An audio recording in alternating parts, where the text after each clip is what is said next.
ready to start. I was saying that it's wonderful to see my posse gathering to deal with conflict. I don't even know if it's right to say deal with conflict. Deal with conflict? The word deal doesn't seem right. I want to start by saying I hate conflict. There was a lot of conflict in my family growing up that I couldn't do anything about. And I was watching people hurting each other and not able to do anything about it very much.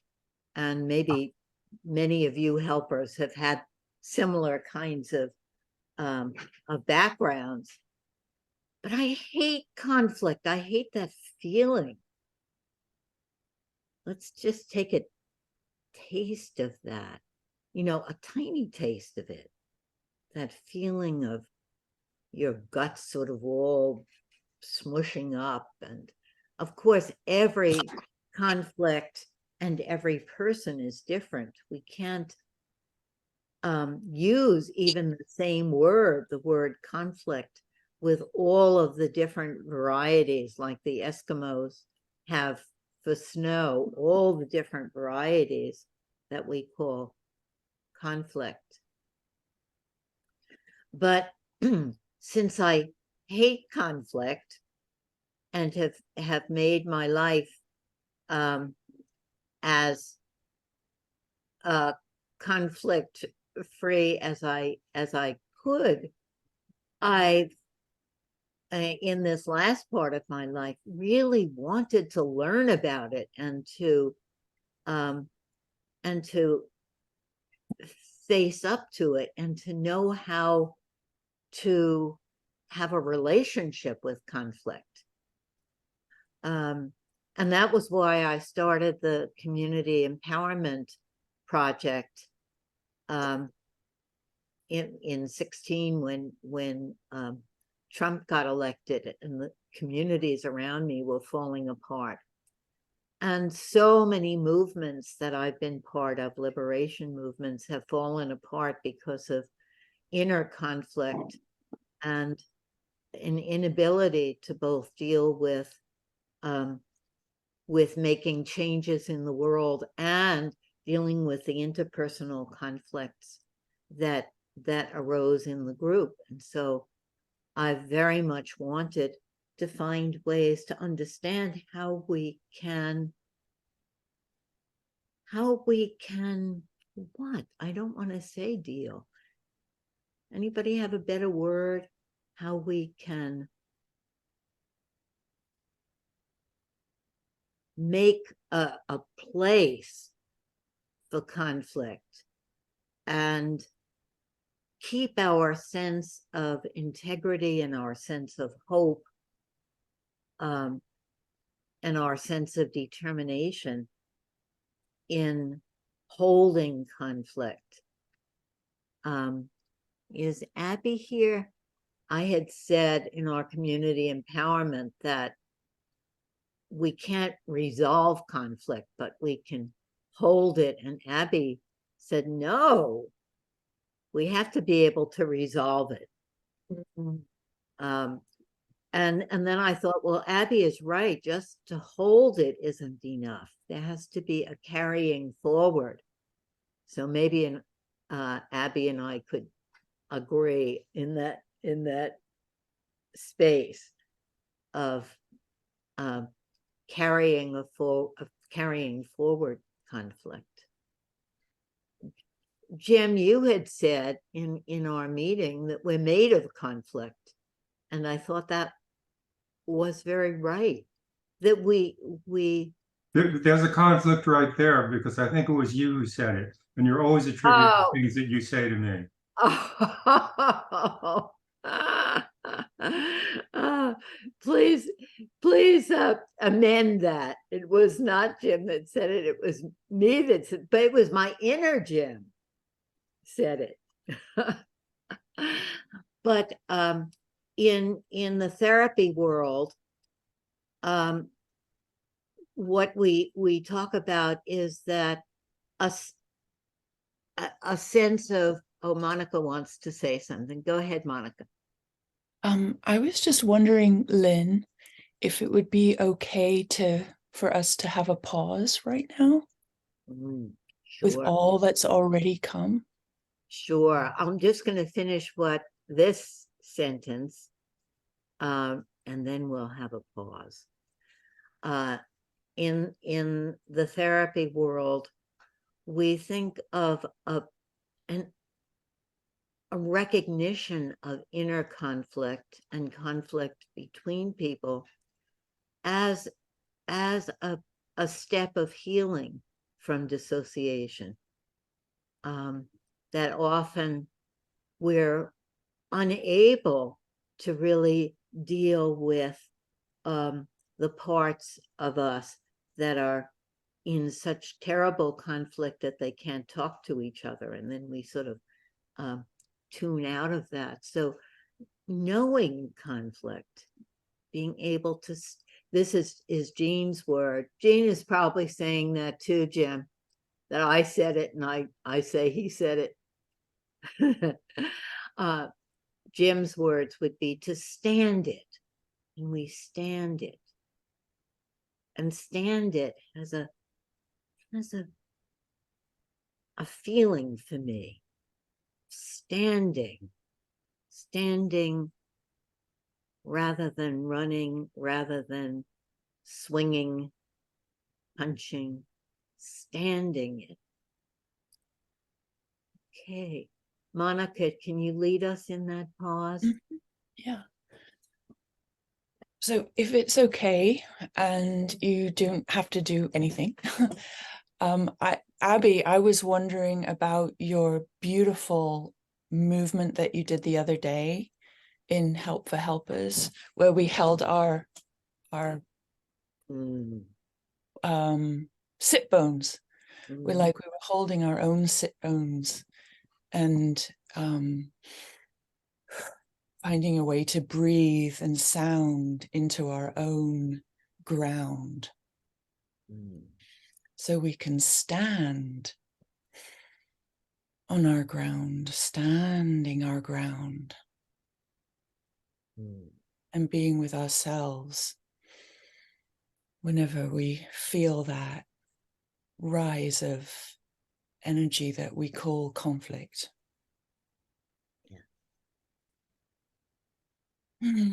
Just taking a pause to sink into our chairs.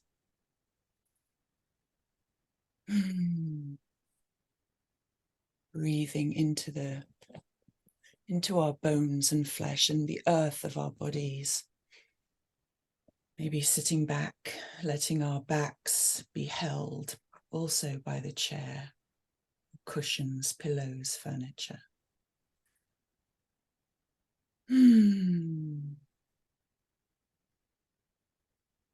Just taking breath, finding space for breath.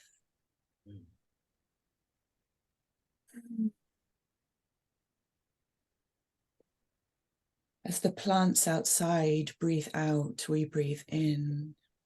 And as we breathe in, they breathe out.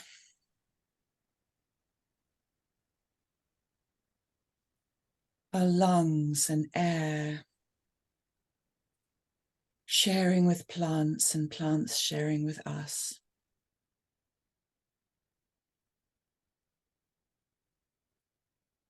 There is no conflict there. There's simply breath.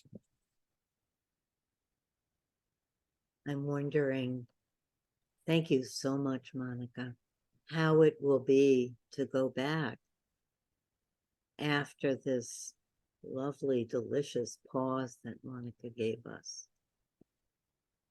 My body feels different. And we have a big challenge this morning. I was going to call this talk Conversations about Conflict Within Us, Between Us, and among us.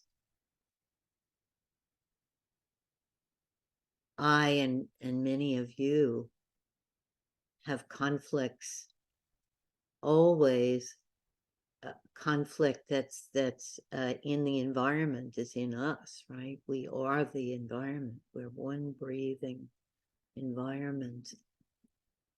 Conflicts in my family,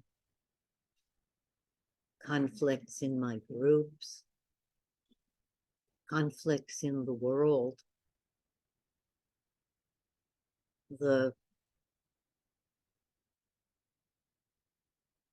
terrible happenings in Israel and Gaza, they're all there. All of these different kinds of conflict. And so I'm hoping that we will find a way to talk about conflict together and to see what helps us. And I'm going to give you some ideas about what helps me, and we'll see what helps you in making a relationship with conflict. I asked my partner Ellen what she would say about conflict, and she said that, well, the biggest conflict is whether you talk about conflict or you don't talk about conflict.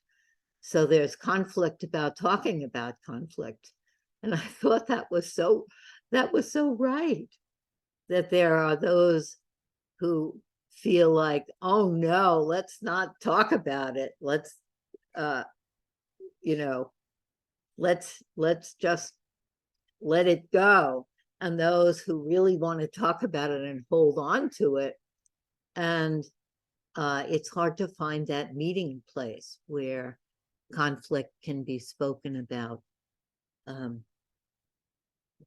talked about, encountered in a way that has those wonderful little steps that Jean Genlin talks about. Susan Dice-Rose isn't able to be with us here, but I think of Jean's paper as fitting in, pouring out, and relating as Susan's paper, because that unpublished paper is such a foundation for us. In that paper, I'm sure that you've heard Susan talk about it. Jean talks about how in our societies we learn to fit in and to do our role, and whether our role is to stick up for the people that our group sticks up for, or to be quiet, or to attack, whatever our role is, the fitting in is complying, or we get to the point where we're pouring out and just getting it off our chests.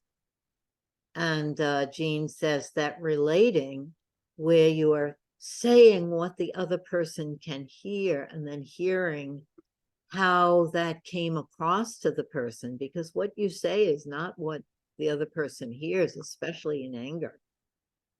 And then saying it again, and then hearing it, and then speaking and hearing the other person, that is an evolutionary step, and that we shouldn't be discouraged when we can't do that. Our species hasn't quite learned that yet, but it's our cutting edge here. And I love that. But there are some confounding questions. The question, maybe the first question, about what Kohut, the self-psychologist, calls narcissistic rage. And that's that phenomenon that we all know, that when the sense of self is hurt, is injured, in order to get our sense of self back, or our integrity, our dignity, we have to lash out at the other person and feel like we're right. And Kohut talks about that as endless hatred and lust for revenge. Now that's on one end of the spectrum, but I'm sure we've all felt that feeling. If I want to get back at that person, that's not right. I'm not like that, the way they see me. And Kohut calls that a disintegration byproduct, which I like. It's like we're falling apart. In nonviolent communication, the needs, basic needs that aren't being met, turn into violent communication. And trauma begets trauma. You know, how do we, when we're deeply hurt and our sense of self is hurt, or others that we love are hurt, how do we keep ourselves from doing unto others as they have done to us, right? It's an instinct. It's our creature instinct. So there's that conundrum. There's the conundrum of that in order for those wonderful steps of transformation that focusing teaches us to take place, there often must be a pouring out. You can't go from being hurt to listening.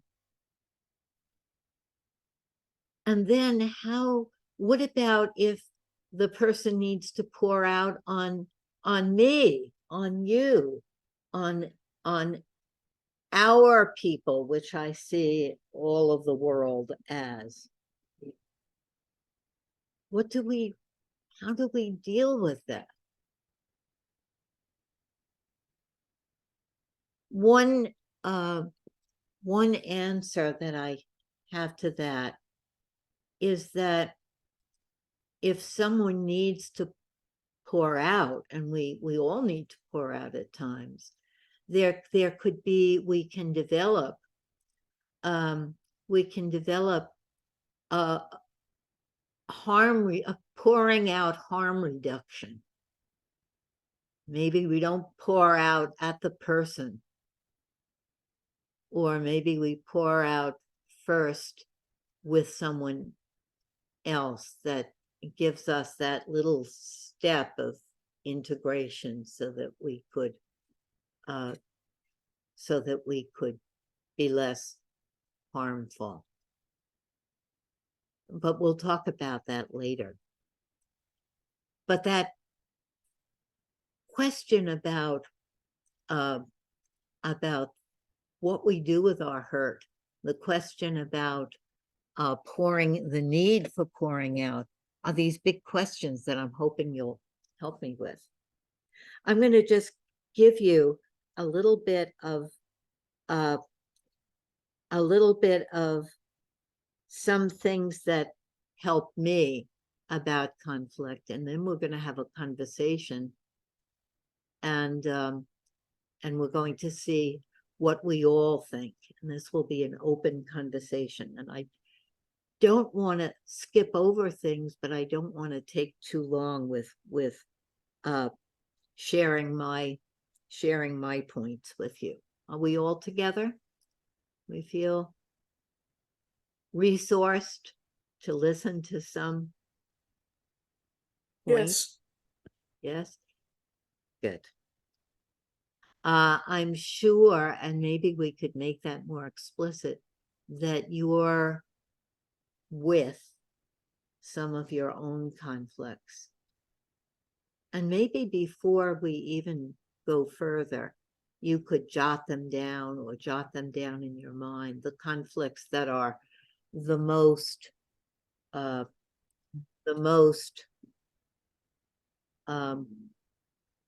upsetting to you right now.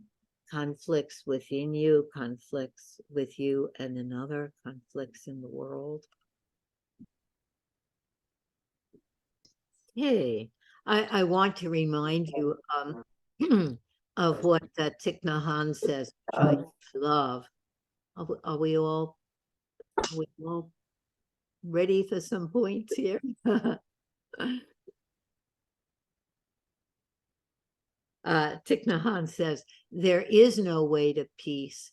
Peace is the way. And there is something about that, finding peace. And Jean talks about finding a safe place inside yourself.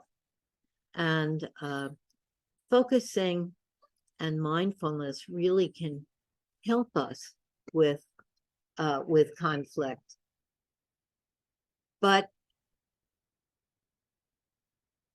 it's not just an easy thing. Oh, find peace in yourself or be peace. There's all kinds of strands there that we have to be aware of and not just transcend it. That doesn't work. I've tried it. Maybe the first point is that we have to acknowledge to ourselves what our hope is in our conflicts. I think that most of the time our hope is that the other person or the other people or the other country will change, that this has to happen. We have to convince them that they're wrong and they'll change. If that doesn't happen, we hope that everybody will see that we're right and the other person is wrong, and there'll be some comfort in the rightness of it. If that doesn't work, then we hope that we'll be more powerful than the other person, they'll be more vulnerable, and that we'll feel more secure with our power. And we don't really even think this to ourselves, but that this is our hope. And we have to find another way to have hope. We have to find a different kind of hope. We have to find a hope in the whole of it moving in some kind of way of understanding, of being able to express, of having a voice. Because when one side loses, of course, both sides lose. If I win, I've also lost. So that's my first point that I think all of you know. That helps me. I really think about that. And then to just acknowledge to ourselves, or to tell ourselves, comfort ourselves with that the person who is really hurtful is hurt and needing something. And maybe we can't give it to them. Maybe we're too angry. Maybe we're too threatened. But the idea that somebody can give it to them, or some whole can give it to them, or some healing can happen, I think is very important to me.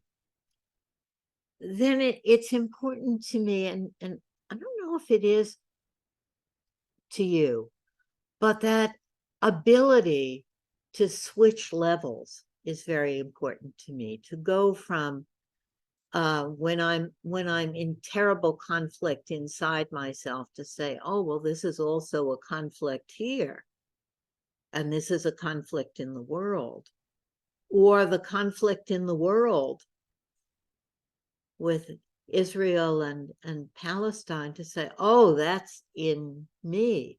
That switching of the levels, because the levels of conflict give us a little bit different perspective. And sometimes we have to zoom in, and sometimes we have to zoom out.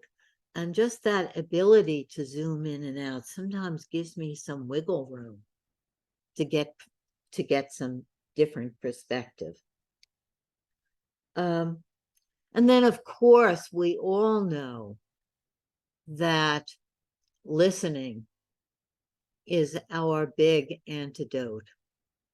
Listening deeply to what's under the surface, what the person or the group is trying to get at. And they're trying to get at it maybe in a, Jean says, in a foreign language, in a made up language, in invisible ink, thrown without even an envelope into the ocean, and we have to get the message. And that when we can get an inkling of the message, the underneath message, that things will carry forward, not only for the other, but for us, that we have to change. In the listening process, we change. And that's a whole big complicated thing, but we all know that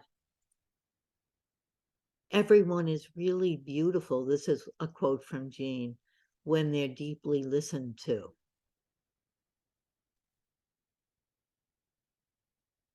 But getting to that place of somebody really listening.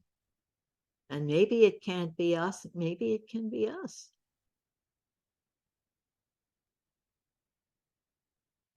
In a group, there are times when even if people want to be good listeners, if people are triggered, they can't listen.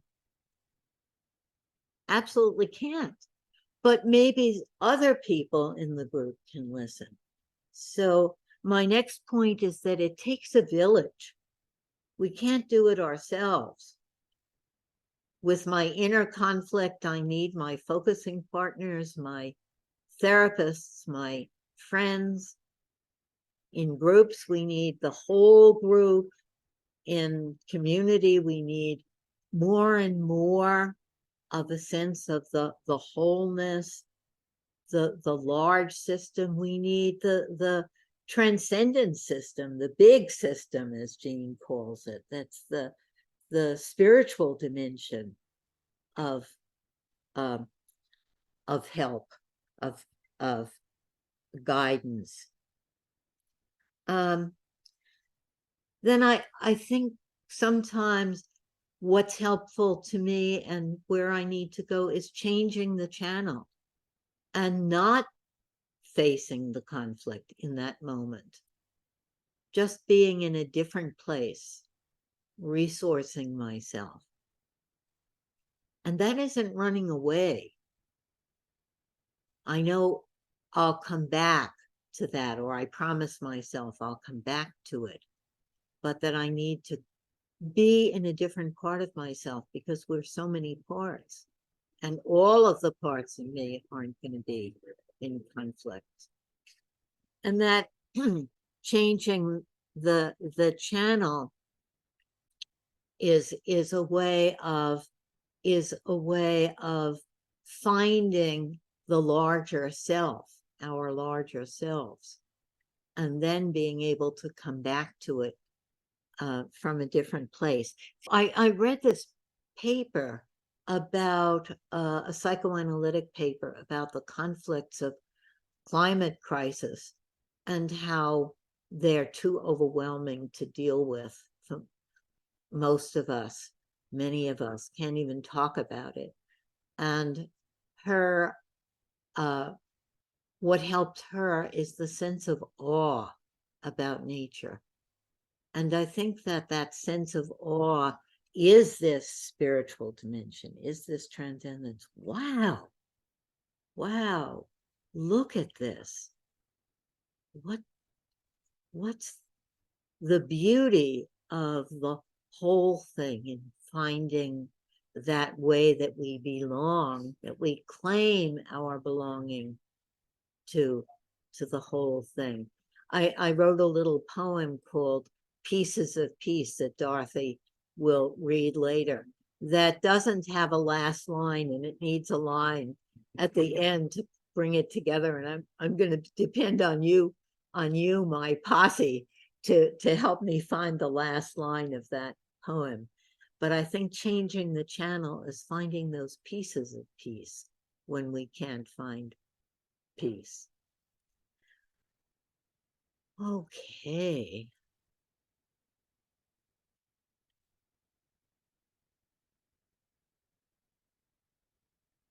let's just take a minute to see what all of that brings. That was a big, big mouthful.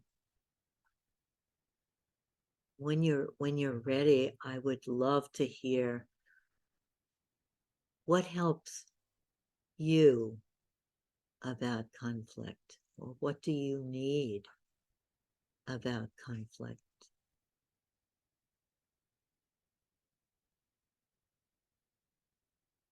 See what the felt sense is there. And if you could say something right from that felt sense. Yeah, Monica? I think some people like to be recognized, and then that's good. But others of you just speak, because I may not see you. Okay, thank you, Lynn. I was going to say, I think you said, what do you need? What I need, what helps is an anchor, or more than one anchor.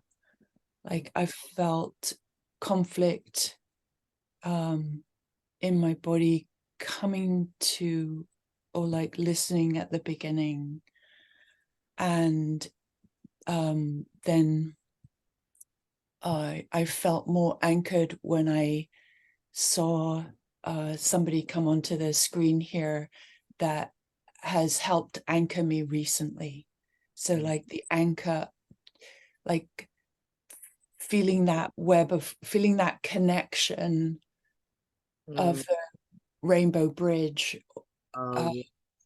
feeling that connection with another helps me to feel anchored. Right. Thank you very much. Maybe you could put in the chat anchored with another, and maybe we could all take a minute to envision, from this group or from anywhere in your life, or from people who are alive or people who are not alive, someone that anchors you. Anybody else? Just anything that's there for you. I have a strong need to resolve anger, and it's not always easy. When I'm feeling intense anger myself, I need to calm myself down, because I can't have a conversation that makes sense if I'm so intensely upset. And what helps me with that, and I guess it's a type of anger, is writing, to try to figure out, well, what is going on inside of me? Yes. Me too, Nancy. There's something about writing that is both a pouring out. I let myself write anything. I'll write just the way it comes. This son of a bitch, blah, blah, blah, blah, blah, anything that comes. And then I can breathe, and then I can see the next step. Yes. And then I can approach another person and try to begin working on the resolution of it. But to simply hold the conflict creates a tension inside that's difficult. Simply what, Nancy? For the conflict to just stay unresolved, to just be holding it, create the tension. Yes. Could I ask, what does resolve mean to you? I think we may all have different meanings. I think it means, for me, not that we come to agreement necessarily, but that we come to an understanding of one another, and and when we understand one another, we don't hate one another. We can accept one another as they are, as well as accepting ourselves as we are. I think that that hope of understanding and being understood, rather than the other person hating you or seeing you as a symbol of something that they hate, is, we want that so much. And for me, I want to be able to find peace with allowing another person to be angry at me. And maybe they're not going to understand me. And I could understand them that they aren't understanding me because I'm triggering something in them. And then that could be okay. That's my, oh, I forgot to say my, and maybe some of you will not laugh, but you'll sigh at this. My secret ingredient to dealing with conflict is this idea that we can't change the other person or the other people, but we can change the dynamic. And that whatever the other person is doing, whether they're hating me, whether they're bad-mouthing me, whether they're, whatever they're doing, that I have the ability to change the dynamic by changing the dance, that the anger is a dance, and I have the ability to change the dance in some kind of way. So I put my hope in that rather than my hope in eventually being understood or in the anger dissipating. So I put my hope in that and the little resting places, and that I could find a resting place in that place. But I don't know if that would work for you, Nancy, at all.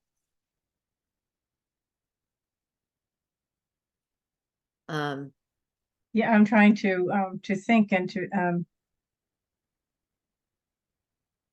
I agree that we have sometimes just have to accept that somebody doesn't understand us, and that's difficult. If our anchor people do understand us, and if we understand ourselves, so a part of the self identifies with the other person who thinks we're bad or is angry at us or, threatened by, if we understand, oh, I don't identify with that. And that's that inner process of focusing. Maybe that can help. Lynn, I have a question. It's Mary. Hi, Mary. How is conflict different from disagreement? Is there a difference? It's so different. Maybe we could all think about that. That's what our community empowerment group is working on also. If you can get to the disagreement in conflict, then you've gone a long ways. And when disagreement brings conflict, there isn't a real understanding of the disagreement. Disagreement, well, let me say it this way, that that on a unit model level, there'll be one thing that's true and one thing that's false. On this deeper level that Gene and spirituality and other things help us to get to, one truth can be the opposite of another truth and another truth and another truth, and they all are there together. And so disagreement is looking at the truth in the other person's view and our truth and saying, well, how do they interface? What can be true about what this person says? I don't know if that helps, but, Well, but is it's there- a wonderful question. Is there always an element of some sort of violence with conflict, other than? That's a very good question. Yeah. What do other people think? I think where our evolutionary challenge is to make conflict less and less violent. But I think that when we've been hurt, it's our instinct is to hurt back. And even when one part of me hurts another, that other part of me wants to fight back. I don't know if that makes sense. I don't think there has to be violence within conflict. Mm-hmm. Right. Then the conflict is more disagreement. I don't know. I'm not sure of that. Yeah. And one person can feel hurt and it can be worked out without anyone feeling. What is violence? What are we talking about with violence? Violence is, I think of violence as an attack on the self of the other, like when somebody is very angry, and that often the person, my experiences, isn't in touch with the hurt. It's there, it's big, but it's not connected with when the person is pouring out. And for me, my experience is it depends on the level of hurt in that individual at any particular time. yes. And if the level of hurt is very deep and has a history, then what's coming toward me feels violent. It feels violent to my sense of self and my sense of integrity. Right. And I have to work on, in that instance, because you also made some reference to this, am I bad? Like what it triggers in me. Yes. Am I a bad person that this person, because I know that the hurt is underneath. Right. So am I a bad person that I caused that. Right. Right. Yeah.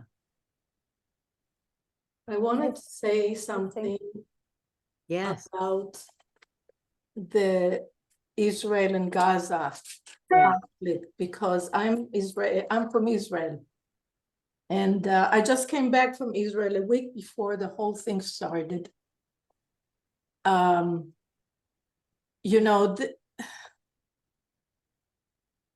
it's like I feel I have no words Yes. to describe the complexity of this conflict.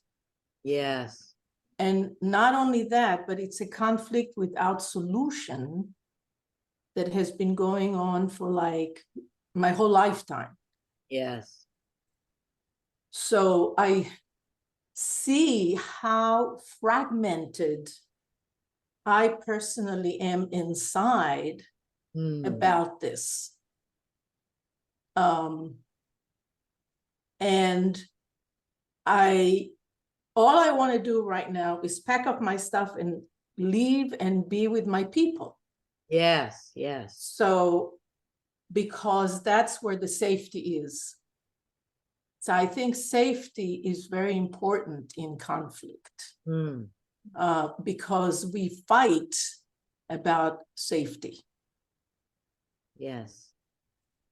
So all I just wanted to say that there is so much intensity. It's the conflicts that are so intense that the level of intensity is very important as well.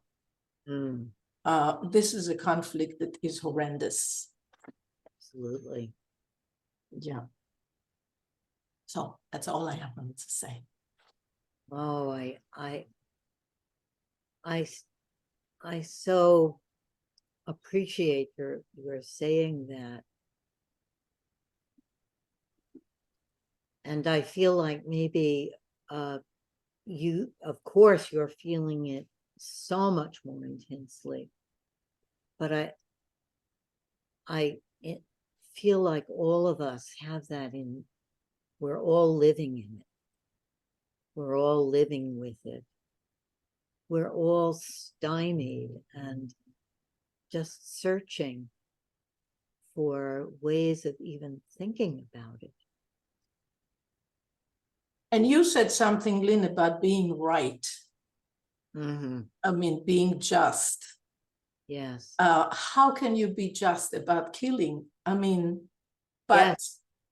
how can you feel just about one human being who is being killed? Yes. And on the other hand, this is what we're holding. Each side is holding the just. We are justified. Yes. It's a huge conflict by itself. Yes. Yes. And that is so much in our culture and in our species, the idea that one is right and one is wrong, and the right overcomes the wrong. Even in our video games and movies and things Right. like that whole idea of the good guys and the bad guys, and there's the evil ones, who's evil, and I'm not evil, they're evil. And Yeah. it's so in our DNA, and So much so. Yeah. yes, and to Okay. survive as a species, we need to move to that next evolutionary step that Jean talks about, and we don't know how to do it. That's why we're trying to help each other here. Yeah. But thank you so much for saying. Yeah. Thank you, Lynn. There's a question in the chat from Rachel to you, Lynn. I'll just read it. Could someone ask Lynn on my behalf? We can't change the other person, but we can change the interaction. I confuse this with needing to change or distort myself. Can you say something about how we change the dance without eviscerating ourselves or just forcing ourselves to try to fit in? Oh, that's a wonderful question. That's a big, big question.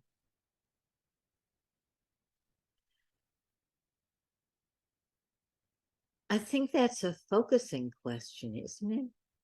You know, like in any situation, maybe even in the situation with Israel and Gaza, if I can focus on it and find a next step in myself that's changing my perspective, changing my way of being with it inside myself, it's going to change the dynamic. And we certainly don't want to change the dynamic by eviscerating ourselves, by damaging ourselves, bending into a pretzel. That is going, in my mind, going on the evolutionary, going backwards, taking a developmental step backwards. We want to take a developmental step forwards.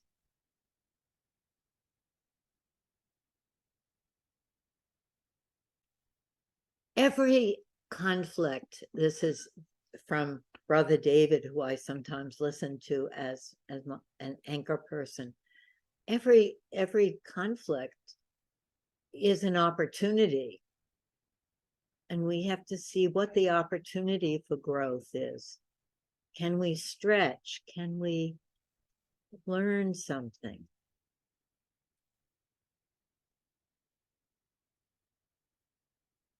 This is Sophie. Yes. I'm so glad we are standing with this topic, like somebody wrote in the chat, coming to the table, because it's so present, I found, and I'm so glad that somebody brought the conflict between Israeli and Palestinian that's so present right now. I guess when I think about what I need in addition to what a lot of the other people say, safety, I need an intention in order to be at that table, especially when, like Nurit said, there is different levels of intensity. And an intention or that we, with some safety guidelines, that we can listen to each other's point of views so that we can come to a deeper understanding, true understanding, like Thich Nhat Hanh says, coming to a true understanding of the other position, which usually when I come to that, I come to understanding, and it's the conflict is not the same because Yeah. from where that human is coming from. Right. And it makes sense.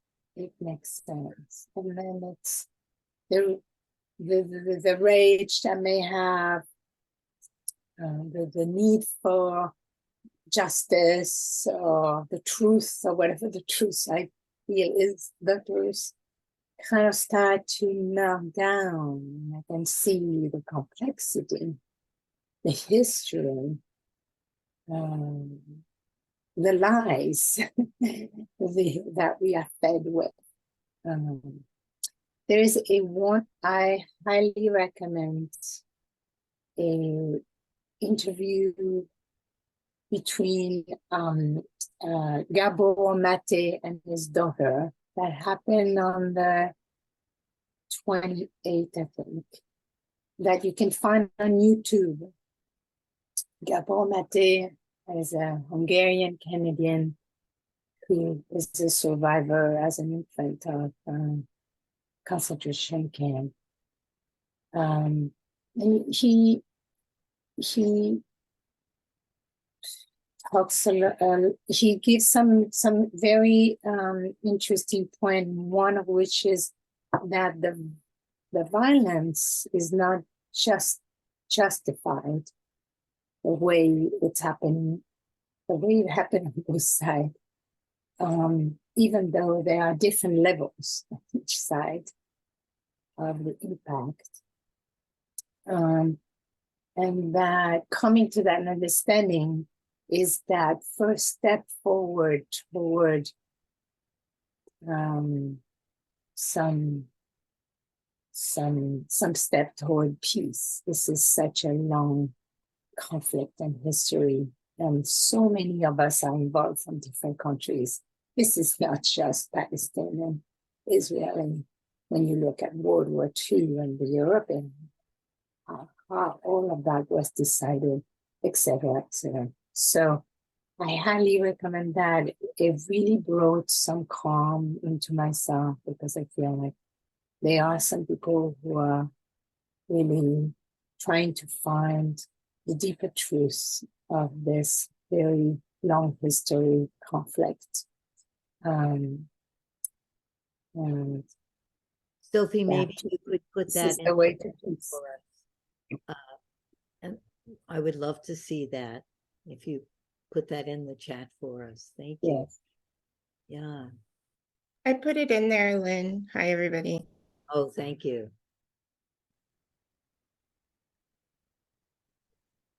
And I'm just appreciating the multiplicity of viewpoints because no people are a monolith. And we each have, I'll come on camera, I look a mess, I apologize. It's Thank you for putting your camera on. yes, it's very important. I just been working since the early morning hours, and part of it is a response to the conflict of like wanting to dissociate and trying to get through my everyday when it's not every day. And people are dying. So I just appreciate, like I'm sitting with myself in a focusing way to hear things that may activate me at sometimes, but not necessarily in this moment. And to see it from my observer self. And then also recognize the roller coaster that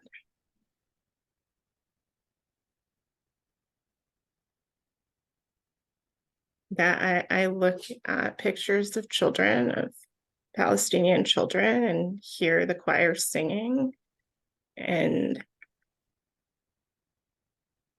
just think the immense amount of lives lost. And I think of the whole world hurting. And this moment of deep, deep crisis. And then what doesn't even make the news cycle of 25 million in the Congo in hunger, the conflict in Sudan, the ongoing wars. And what is it fueled for? Militarism and profit and greed. And as far as like my positionality, and I'm Arab of Jordanian descent with longtime Palestinian roots and Palestinians in my family by marriage. So some of the media and things that I'm aware of are not the mainstream. It's the subjective knowledges that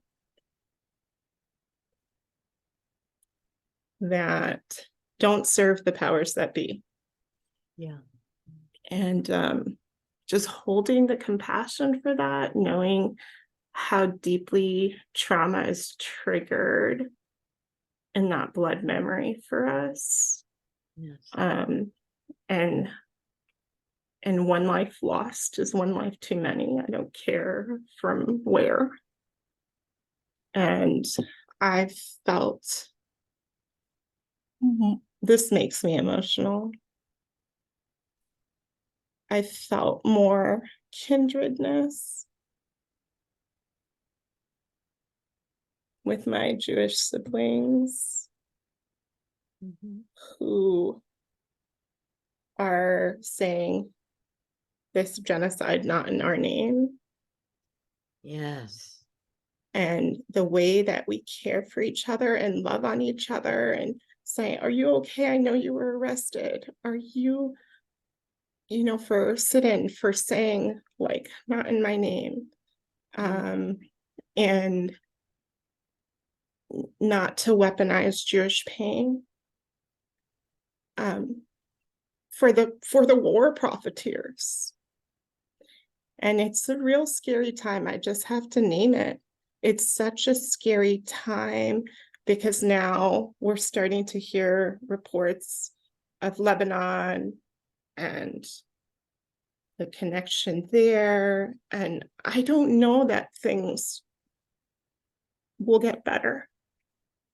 I fear, I'm trying to be with the fear in a focusing way, that things might get much worse, but just staying in the present moment and just living with love and compassion and like hearing other people's pain, like being with enough with my own pain so I can hear other people's pain. Yes.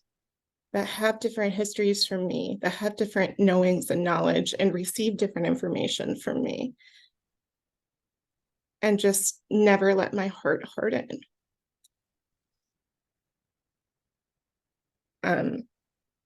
Both being with your own pain and holding the pain of others, which is so difficult, the suffering. Maybe we could all take a breath there and feel each other's presence, that we're in this time of history, holding so much pain and suffering. Seeing if we could make a place for it.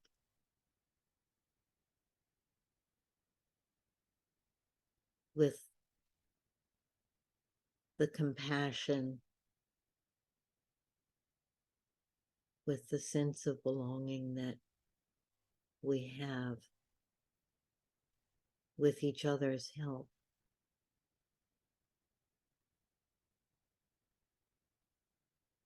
It's such a big challenge. Be able to just breathe, like Thich Nhat Hanh teaches us. Just breathe.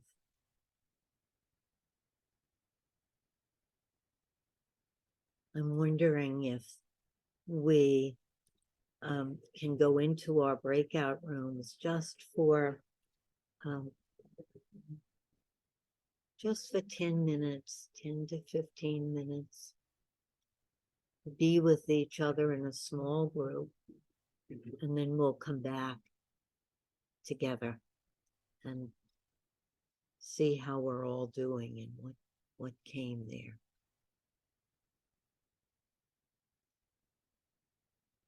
So in the breakout rooms, Liz, did you have something to say? No, I thought that was a hand. In the breakout rooms, just make sure that each person has a chance to just say what's there for them, with the other two really listening. And we'll come back at about 9:35. So, what was your breakout room experience like?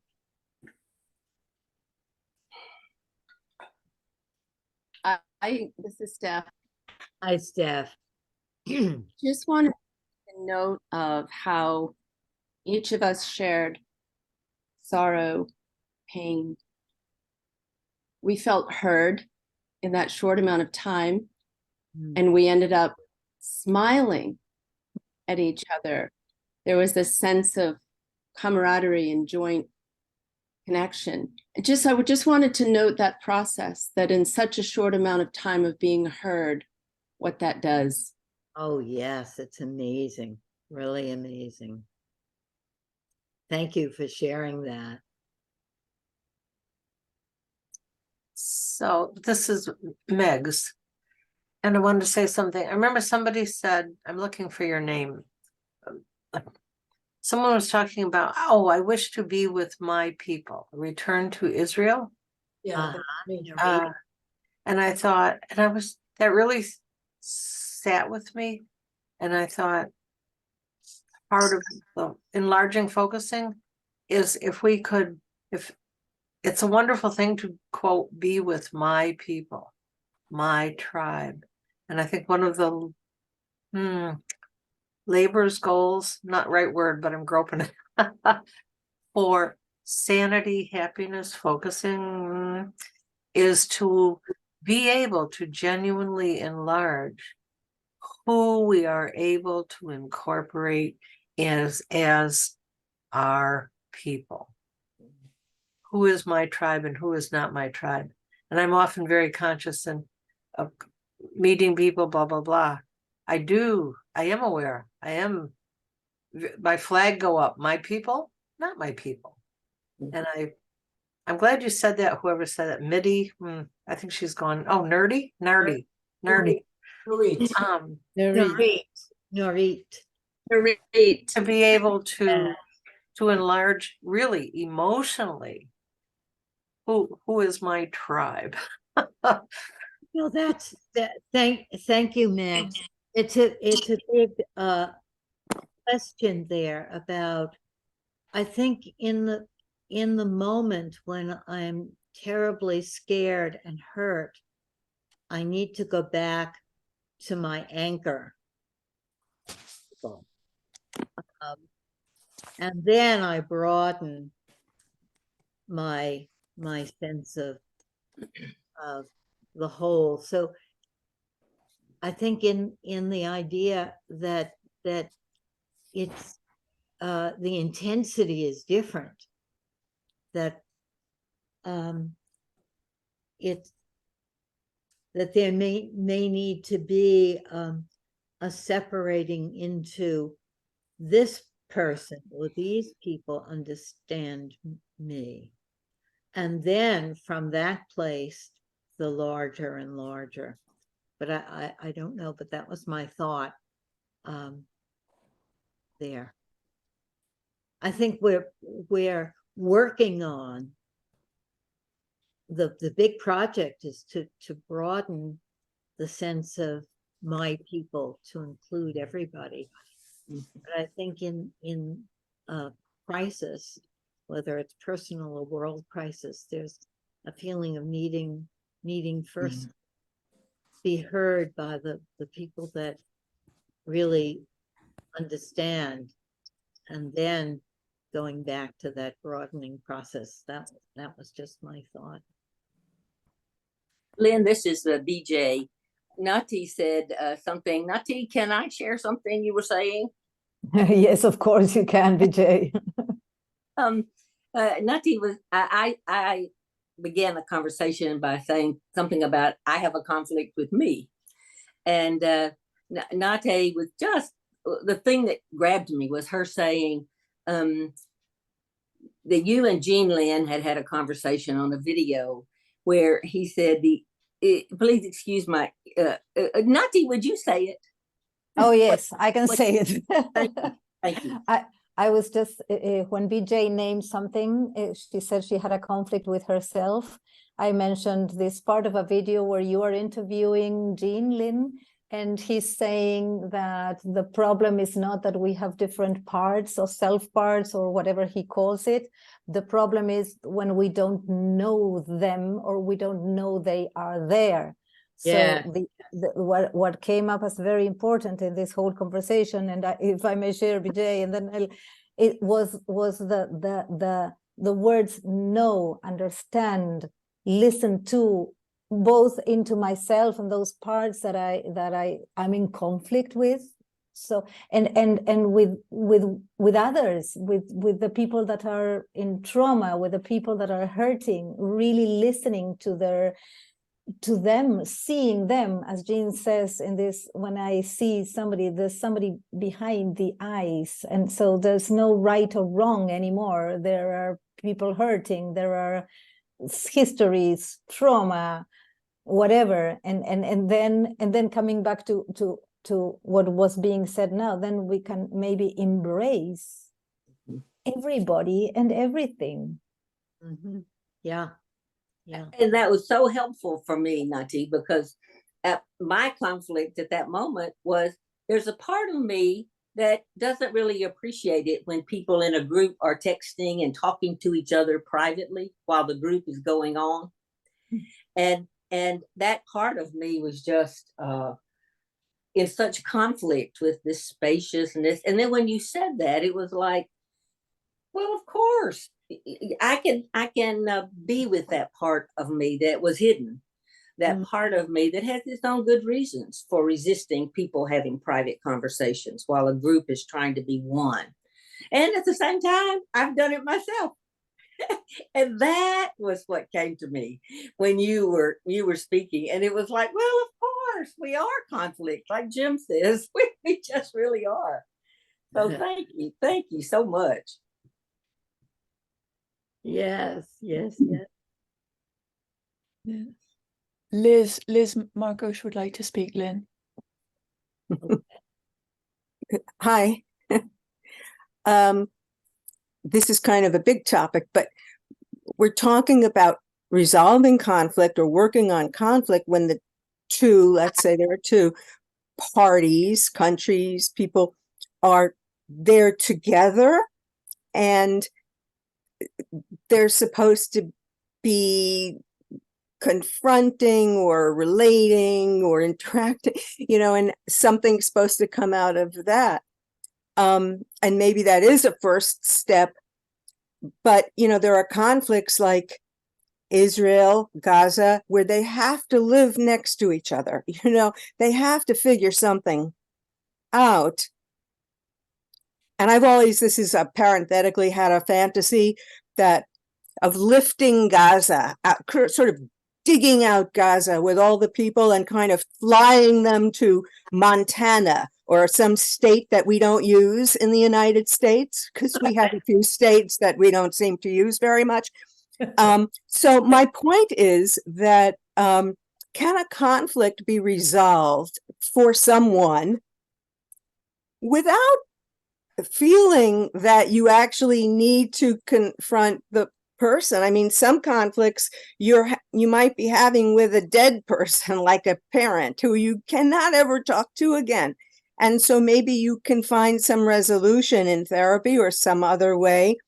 But even if the person exists or you might be married to somebody, and you had an intense relationship, but over the years you realize that it isn't working anymore. And maybe you go to therapy or mediation, or maybe you don't, but you realize maybe in that kind of a situation that it's not going to be resolved with the person. So to understand in any relationship, we tried, this isn't working, it's not compatible. Maybe there are trauma issues, transferential issues. Does everything have to be resolved like that with another person? Or can you say, I don't blame you, I don't hate you, but can we part ways, shake hands, and say, this didn't work out for us? And that's a resolution.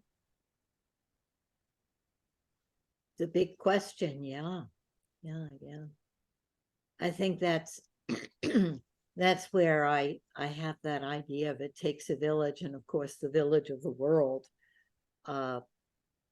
that we need to be able to rely on other people when we can't listen. And I love the idea of giving someone space, because we say, oh, I need space, give me space. But giving someone space is a real gift. And can we do that inside ourselves without obliterating the person inside ourselves, without really going away, but giving the person space, or giving the issue space, or it's not, conflict is really not about the people as the dynamic, the dance. Can we give that space? Can you walk away without feeling like a bad person, that good people work it out? Yes. Can you trust yourself and what's good for you and what's right for you, and just say, there are a lot of people in the world and you don't marry everybody and not everybody is going to be your friend. And even if you tried, and it's okay to say goodbye. Yeah, I feel like as long as there is not residue, right? If there is a resolve within you, doesn't have to always be with the other, but sometimes Yeah, the resolve is not there, right? It's there because of the distance, but as soon as there is some proximity, and then the history repeats itself, and then there's this compulsion, repetition that keeps happening in trauma. Tricky. It's tricky. Yes, it is. Thank you, Liz. Thank you, Liz. Yes, That was thank really you, good. Liz. I think it's time to. Oh, Roberta's had her hand up for some time. Could we hear Oh. from Roberta real quick? Yeah, just a moment. Yes. You know, we had such a great group, and this whole morning has been phenomenal. And thanks so much. I am just aware of how we're all hoping who is going to enter the world and fix this thing. And I mean, like, where is that energy? Where's that coming? When is it going to arrive? You know, like, how come it's been for all these generations and civilizations? And in our group, you know, Taiwan and China were brought up, and everybody has, you know, Congo and a lot of all the other places on the globe. It's very, very intense. And I keep in my mind, you know, the idea of our instincts, which were brought up, this notion of our, you know, this biological response to run or to fight or to, you know, kill or to whatever. And I think learning the instinct of compassion. I love that. Yes. You know, the instinct of understanding that you're another human being and you hurt as badly as I might. And in the moment, you might be hurting worse than me. Yeah. And that ability now, and that, in my opinion, in response to Liz, that takes a village. You know, that takes other friends to say to you, you got it. You can do this. We can do this together. We're behind you. I've got your back. You're not the only one who's having to, you know, let go or suffer this, you know, because we all take so much failure into our hearts, and the sense of having not achieved or not being able to hold on to something we've worked so hard for. And then all that shame that's underneath there too. So I keep thinking about, you know, why aren't we feeling so much shame? And why aren't we talking about the shame that we feel? Not this group, but in general in the world, the amount of, not the justification for killing, but the shame that we can kill. Right. You know, that, like, who gave us that authority? You know, and so those are all things I've been thinking, and thank you. Right. Thank you. Thank you. I'm wondering, maybe we need to have the poem next time, because we're really out of time, and this has been such a wonderful conversation, and it's been very important. Maybe just read it, Dorothy. We'll read it very quickly. Okay. And then we'll see you all next week to continue. Okay. And Thank you. maybe we'll read it again next week. It's a lovely poem, and it's by Lynn. Pieces of peace. Sorry.